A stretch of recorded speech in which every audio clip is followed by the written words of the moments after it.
మనం బ్రేకింగ్ చూస్తున్నాం. నటుడు పోసాని కృష్ణమురళిని గచ్చిబౌలిలో అరెస్ట్ చేసి పోలీసులు ఏపీకి తరలిస్తున్నట్టుగా మనకు అప్డేట్ అందుతుంది. ఆయన్ను గచ్చిబౌలిలో అదుపులోకి తీసుకున్నారు ఏపీ పోలీసులు. ప్రస్తుతం ఆయన్ని అరెస్ట్ చేసిన తర్వాత ఏపీకి తరలిస్తున్నట్టుగా సమాచారం అందుతోంది.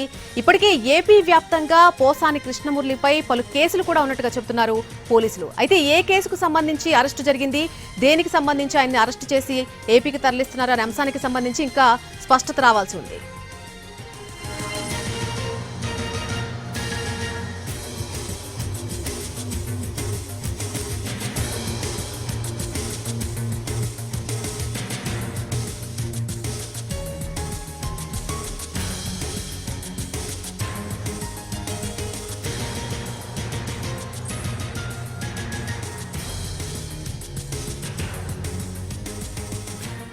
నటుడు పోసాని కృష్ణమురళిని పోలీసులు అదుపులోకి తీసుకున్నారు. గచ్చిబౌలి ప్రాంతంలో పోసాని కృష్ణమురళిని అరెస్ట్ చేశారు పోలీసులు. ప్రస్తుతం ఆయన్ని ఏపీ పోలీసులు గచ్చిబౌలిలో అరెస్ట్ చేసిన తర్వాత అక్కడి నుంచి ఏపీకి తరలిస్తున్నట్టుగా సమాచారం ఉంటుంది. ఇప్పటికే ఏపీ వ్యాప్తంగా పోసాని కృష్ణమురళిపై పలు కేసులు కూడా నమోదయ్యాయి. అయితే ఏ కేసుకు సంబంధించి ప్రస్తుతం అరెస్టు చేశారు అనే దానికి సంబంధించి ఇంకా స్పష్టత రావాల్సి ఉంది. అరెస్టు సమయంలో ఆయన మైహోం పూజాలో ఉన్నట్టుగా తెలుస్తోంది. అక్కడి నుంచే పోలీసులు ఆ ప్రాంతానికి వెళ్లి అక్కడి నుంచే స్వయంగా అదుపులోకి తీసుకుని అక్కడి నుంచి ఏపీకి తరలిస్తున్నారు. ఇదే అంశానికి సంబంధించి పూర్తి అప్డేట్ తెలుసుకుందాం. మా crime input editor Ramesh Vaitla live లోకి అందుబాటులోకి వస్తున్నారు. రమేష్ వైట్ల, పోసాని కృష్ణమురళిని పోలీసులు అరెస్ట్ చేసినట్టుగా తెలుస్తోంది. ఏ కేసుకు సంబంధించి ఈ అరెస్టు జరిగింది? ప్రస్తుతం ఆయన ఏపీకి తరలిస్తున్నారా? పరిస్థితి ఏంటి? పోసాని కృష్ణమురళిని కొద్దిసేపు క్రితమే అటు ఏపీ సిఐడి పోలీసులు అరెస్ట్ చేశారు. అరెస్ట్ చేసి అతన్ని ప్రస్తుతానికి అమరావతి తీసుకోబోతున్నారు. ఒక మ్యాటర్ మొత్తం పెట్టా తీసుకో. సిఐడిలో నమోదైన కేసు మేరకు పోసాని కృష్ణమురళిని అరెస్ట్ చేసి తీసుకెళ్తున్నట్టు చెప్తున్నారు. అయితే సిఐడిలో ఏదైతే తెలుగు యువత ప్రతినిధి బండారు వంశీకి ఇచ్చిన ఫిర్యాదు మేరకు కేసు నమోదు చేశారు. ఆ మేరకు పోసానిపై కేసు నమోదు చేసి విచారణ భాగంగా అతను తీసుకొచ్చి చెప్తున్నారు. అయితే పోసాని కృష్ణమురళి మొత్తం 10 ఫిర్యాదు వచ్చాయి. మొత్తం సిఐడితో పాటుగా అటు ఒంగోలు తర్వాత పలు ప్రాంతాలు కూడా కేసులు రావడం జరిగింది. అయితే చంద్రబాబు నాయుడుతో పాటు Pawan Kalyan, Nara Lokesh, TDP TTD chairman BR నాయుడుతో పాటు పలువురిని ఉద్దేశించి వాళ్ళని కించపరిచే విధంగా చాలా వ్యాఖ్యలు చేయడం, చాలా అసభ్యకరంగా మాట్లాడిన నేపథ్యంలో తెలుగు యువత ప్రతినిధి వంశీ ఇచ్చిన ఫిర్యాదు పైన సిఐడిలో కేసు నమోదైంది. ఆ కేసు మేరకు పోసాన్ని ఇప్పుడే కొద్దిసేపటి క్రితమే పోలీసులు అతన్ని అరెస్ట్ చేసి తీసుకుపోతున్నారు. అయితే మైహోం భుజాలో ఉన్న పోసాని ఇంటికి సిఐడి పోలీసులు రావడం జరిగింది. వచ్చిన తర్వాత అతన్ని అరెస్ట్ చేస్తున్నామని చెప్పి పోలీసులు చెప్పడం జరిగింది. చెప్పినప్పటికీ వాళ్లతో అటు పోసాని వాగ్వివాదం దిగారు. తనకు ఎలాంటి సంబంధం లేదు, తాను ఎలాంటి పరిశోధన చేయలేదు, తర్వాత కూడా తాను పూర్తిగా రాజకీయాలను తప్పుకుంటున్నాను, అంతేకాకుండా తాను పూర్తి ఎలాంటి ఏ పార్టీ కూడా తనకు సంబంధం లేని చెప్పి తను వాదించే ప్రయత్నం చేశాడు. అయినప్పుడు కూడా పోసాని చేస్తున్న వాదాన్ని పట్టించుకోలేదు. పోసాని చెప్తున్నదండి అటు అధికారులు పట్టించుకోకుండా మీరు పూర్తి స్థాయిలో కూడా గతంలో చేసిన వ్యాఖ్యలు కావచ్చు, ఇప్పుడు చేస్తున్న వ్యాఖ్యలు కావచ్చు, మీ పైన ఇప్పటికే సిఐడిలో కేసు నమోదైంది కాబట్టి ఈ కేసు సంబంధించి విచారణలో భాగంగా మేము తీసుకువెళ్తున్నాం అని చెప్పి అటు సిఐడి అధికారులు చెప్పారు. అయితే ఆ సిఐడి అధికారులు చెప్తున్నప్పటికీ అతను పోసాని మాత్రం పోలీసు అధికారులు సహకరించలేదు.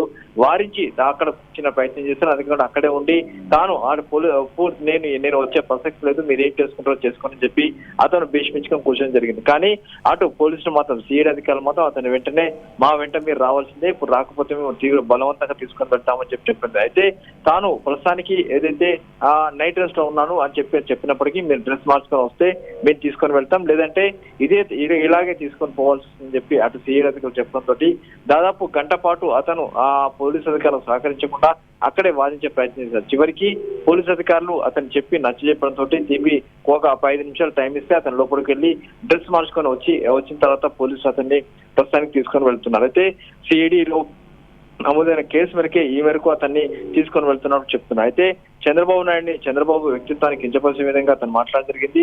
వర్గాల మధ్య విభేదం సృష్టించగా మాట్లాడడం జరిగింది. అయితే ఈ మేరకు వంశీ ఇచ్చిన ఫిర్యాదు పైన సిఐడి అధికారులు 111, 196, 353, 299, 336/3/4, 341, 61/2 బిఎన్ఎస్ సెక్షన్ల కింద సిఐడి అధికారులు కేసు నమోదు చేయడం జరిగింది. అయితే deputy CM Pawan Kalyan, CM Chandrababu Naidu, IT మంత్రి నారా లోకేష్ పై అనుచిత వ్యాఖ్యలు చేశారంటూ ఇప్పటికే పలు పోలీస్ స్టేషన్లు అటు ఏపీ వ్యాప్తంగా పలు పోలీస్ స్టేషన్లో కేసు నమోదు. అయితే ఒంగోలులో ఇప్పటికే కేసు నమోదు. దానికి సంబంధించి విచారణ చేస్తామని ఇప్పుడు గతంలో అటు పోలీస్ అధికారులు నోటీసులు ఇవ్వడం జరిగింది. అయితే ఇప్పుడు చూసినట్లయితే సిఐడి అధికారులు ఇచ్చిన ఫిర్యాదు మేరకు పోసాని పైన కేసు నమోదు చేశారు. ఆ మేరకు సిఐడి అధికారులు తీసుకుపోతున్నారు. అయితే రాజంపేట పోలీస్ స్టేషన్ లో కూడా ఒక కేసు నమోదైంది. అక్కడ బిఆర్ నాయుడుపై ఉచిత వ్యాఖ్యలు చేస్తానని చెప్పి కూడా అతనిపై కేసు నమోదైంది. అంతేకాకుండా అనంతపూర్, బాపట్ల, పల్నాడు, నరసరావుపేట, చిత్తూరు, తిరుపతి, కృష్ణా, పశ్చిమ గోదావరి జిల్లాలో ఫిర్యాదు చేశారు. అయితే మరో దీంట్లో ముఖ్యంగా చంద్రబాబు నాయుడు, పవన్ కళ్యాణ్, లోకేష్, అనిత, బిఆర్ నాయుడు వీళ్ళందరూ సంబంధించి ఇచ్చిన వాళ్ళపైన అనుచిత వ్యాఖ్యలు, అసభ్యకరణ రీతిలో పోసాని మాట్లాడిన నేపథ్యంలో అతని కేసు నమోదిస్తే ఈ కేసులన్నిటి కూడా ఒక దాదాపు 16 నుంచి 18 కేసుల వరకు వివిధ జిల్లాల్లో నమోదు కాగా సిఐడిలో మాత్రం అటు Chandrababu Naidu, TDP party, Janasena party, తర్వాత పవన్ కళ్యాణ్ వీళ్ళందరినీ ఉద్దేశించి అనుచిత వ్యాఖ్యలు కావచ్చు, అసభ్యకర రీతిలో మాట్లాడిన నేపథ్యంలో అటు పోసాని పైన కేసు నమోదైంది. ఆ కేసు నమోదులో భాగంగానే ఇప్పుడే కొద్దిసేపు పోసాన్ని పోలీసు అధికారులు, సిఐడి అధికారులు పికప్ చేసి ప్రస్తుతానికి అటు అమరావతి తీసుకొని పోతున్నారు. రేపు ఉదయం అతన్ని కోర్టులో హాజరుపరుస్తామని కూడా అధికారులు చెప్తున్నారు. అయితే ఆయనపై నమోదైన కేసుల ఆధారంగా ఎటువంటి చర్యలు తీసుకునే అవకాశం ఉంది రమేష్ వైట్ల? అసలు పోలీసులు ఏం చెప్తున్నారు ఈ కేసుకు సంబంధించి? ఇప్పటికైతే అతని పైన సిఐడిలో ఒక స్ట్రాంగ్ కేసు నమోదు కావడం జరిగింది. చంద్రబాబు నాయుడు వ్యక్తిత్వం కావచ్చు, లేకుంటే పవన్ కళ్యాణ్ వ్యక్తిత్వం కావచ్చు, లేకుంటే నారా లోకేష్ కావచ్చు, బిఆర్ నాయుడు కావచ్చు, లేకుంటే హోంమంత్రి కావచ్చు, ఇలా దాదాపు ఒక 6 పైన అనుచిత వ్యాఖ్యలు, అసభ్యకర నిమిత్తాల వ్యాఖ్యలు చేసిన ఆరోపణల మేరకు సిఐడిలో ఒక కేసు నమోదైంది. ఆ కేసు ప్రధానంగా 111, 186, 353, 299, 33/3/4, 341, 61/2 ఐటీ యాక్ట్ మొత్తంగా బిఎన్ఎస్ సెక్షన్ల కింద కేసు నమోదు చేశారు. ఈ సెక్షన్ల ప్రకారం చూసినట్లయితే చాలా స్ట్రాంగ్ గా కేసు నమోదైంది. దాని ప్రకారం సిఐడి పోలీసులు కేసు నమోదు చేశారు. విచారణలో భాగంగా ప్రస్తుతానికి పోసాన్ని తీసుకొని సిఐడి అధికారులు అటు అమరావతికి, విజయవాడకు బయలుదేరడం జరిగింది. ఇవాళ అంటే తెల్లవారుజాము వరకు విచారణ చేసుకునే అవకాశం ఉంటుంది. దీంతో పాటుగా మరొక 18 కేసులు కూడా అటు వివిధ ప్రాంతాలు కూడా అటు ఇప్పటికే కేసులు నమోదైనాయి.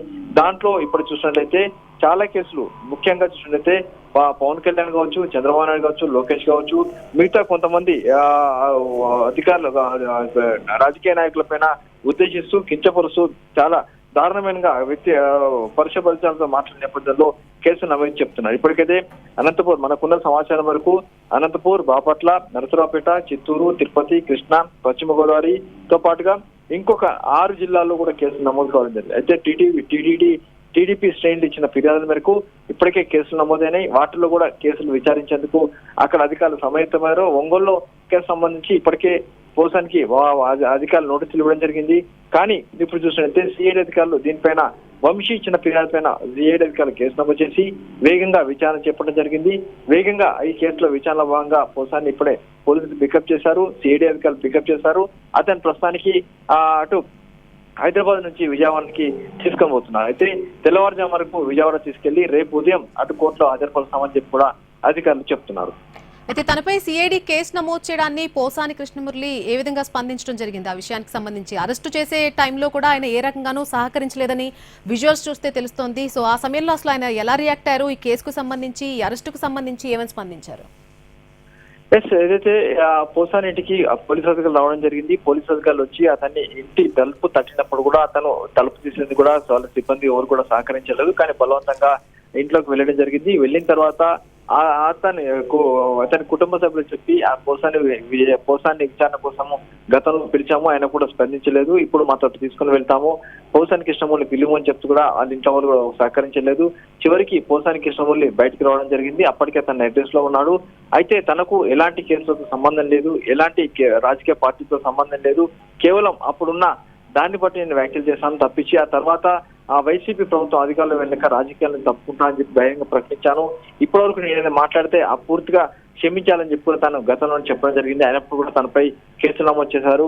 నేను ఎక్కడికి వచ్చేది లేదు, ఎవరితో వచ్చేది లేదు, నేను ఇక్కడే ఉంటాను, మీరు ఇష్టం చేసుకోమని చెప్పి కూడా సిఐడి అధికారులని బెదిరించే ప్రయత్నం చేశారు. అంతేకాకుండా సహకరించకుండా పూర్తిగా దాదాపు గంట పాటుగా, అరగంట నుంచి 45 నిమిషాల నుంచి గంట పాటు కూడా సహకరించకుండా పోలీసులు ముప్పుతికి పెట్టడం జరిగింది. అయితే పోలీసులు మాత్రం ఒకటే విషయం చెప్పారు, మీరు మాకు సహకరిస్తే బాగుంటుంది, సహకరించకపోతే మేము మాత్రం మీరు ఉన్న పలంగా ఏ విధంగా ఉంటే అలానే తీసుకొని వెళ్తామని చెప్పడం జరిగింది. అయితే అందుకు ఆ పోసాను మాత్రం నేను సహకరించడం మీతో వచ్చే ప్రసక్తి లేదు, ఇంత రాత్రి సమయంలో వచ్చే ప్రసక్తి లేదు, మా న్యాయవాదులు కావచ్చు లీగల్ టీం వస్తుంది, వచ్చిన తర్వాత మీతో వస్తానని చెప్పి చెప్పారు. అయినప్పుడు కూడా పోలీసులు మాత్రం మీరు మాతో ఇప్పుడు వస్తేనే బాగుంటుంది, లేకుంటే మిమ్మల్ని బలవంతంగా తీసుకొని పోవాల్సి వస్తుందని చెప్పడం. అయితే నైట్ డ్రెస్ లో ఉన్న అటు పోసాని కృష్ణమురళి చాలాసేపు అటు పోలీసులతో వారించారు. అయితే అప్పటికి పోలీసులు కూడా పూర్తిగా సైలెంట్ గా ఉండిపోయారు, అతను వాళ్ళపైన నచ్చారు. అయినప్పుడు కూడా పోలీసులు ఏం చేయలేదు. చివరికి మీరు మాతో వస్తే బాగుంటుంది, లేకుంటే మేము ఉన్న పలంగా మీరు ఏ విధంగా ఉంటే ఆ విధంగానే మీరు టికెట్ తీసుకోవాలని చెప్తుందని చెప్పడంతో చివరికి పోసాని కృష్ణమురళి లోపలికి వెళ్ళి ఒక 5 నిమిషాలు డ్రెస్ మార్చుకొని వస్తే అతన్ని పోలీసులు ప్రస్తుతానికి పికప్ చేసి తీసుకొని వెళ్తున్నారు. అయితే పోలీసులకు సహకరించకుండా పోసాని పూర్తి స్థాయిలో అక్కడ ఉండిపోయి దాని హంగామా చేయడం జరిగింది. అరిచారు, తర్వాత దానికి సంబంధం లేని చెప్పడం జరిగింది. అయితే సిఐడి కేసులో మిమ్మల్ని అరెస్ట్ చేస్తున్నాం అని చెప్పి పోలీసులు చెప్పడంతో ఆ మేరకు ఆ పోలీసులకు పూర్తిగా సహకరిస్తానని చెప్పి అతను ఇప్పుడే కొద్దిసేపు క్రితము అతన్ని బయటికి వెళ్ళిపోవడం జరిగింది. అతన్ని తీసుకొని నేరుగా విజయవాడకు సిఐడి అధికారులు వెళ్తున్నారు. రేపు ఉదయం అటు కోర్టులో హాజరుపరిచే అవకాశం అయితే కనబడుతుంది. Right Ramesh Vaitla, thank you for the update.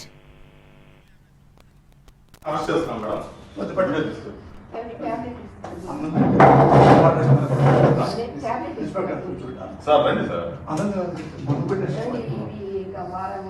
Me tabs అన్ని ఇవ్వండి మేడం. సినీ నటుడు పోసాని కృష్ణమురళిని ఏపీ పోలీసులు అరెస్ట్ చేశారు. హైదరాబాద్ లోని ఆయన స్వగృహంలో పోలీసులు అదుపులోకి తీసుకోవడం జరిగింది. కొద్దిసేపటి క్రితం చంద్రబాబును కించపరిచేలాగా పోసాని కృష్ణమురళి మాట్లాడారంటూ తెలుగు యువత ప్రతినిధి బండారు వంశీకృష్ణ ఫిర్యాదు మేరకు పోసాని కృష్ణమురళిపై సిఐడి కేసు నమోదు చేశారు. మరోవైపు ఇప్పటికే పలు చోట్ల పోసాని కృష్ణమురళిపై ఫిర్యాదులు వచ్చాయి. ఏపీ వ్యాప్తంగా చంద్రబాబు నాయుడు, పవన్ కళ్యాణ్, నారా లోకేష్లను ఉద్దేశించి పోసాని కృష్ణమురళి కించపరిచేలా మాట్లాడారంటూ ఫిర్యాదులు వచ్చాయి. చంద్రబాబు వ్యక్తిత్వాన్ని కించపరిచేలా పోసాని మాట్లాడారు అన్నటువంటి వంశీకృష్ణ వర్గాల మధ్య విభేదాలు తలెత్తేలా ఆయన మాటలున్నాయని ఆ ఫిర్యాదులో పేర్కొన్నారు. ఈ ఫిర్యాదు ఆధారంగా పోసాని కృష్ణమురళిపై సిఐడి అధికారులు 111, 196, 353, 299, 336 ఇలాంటి పలు సెక్షన్ల కింద కేసులు నమోదు చేశారు.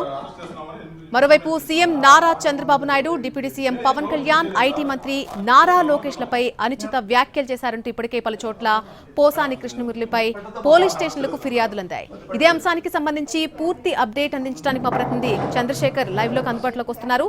చంద్రశేఖర్, పోసాని కృష్ణమురళిని అదుపులోకి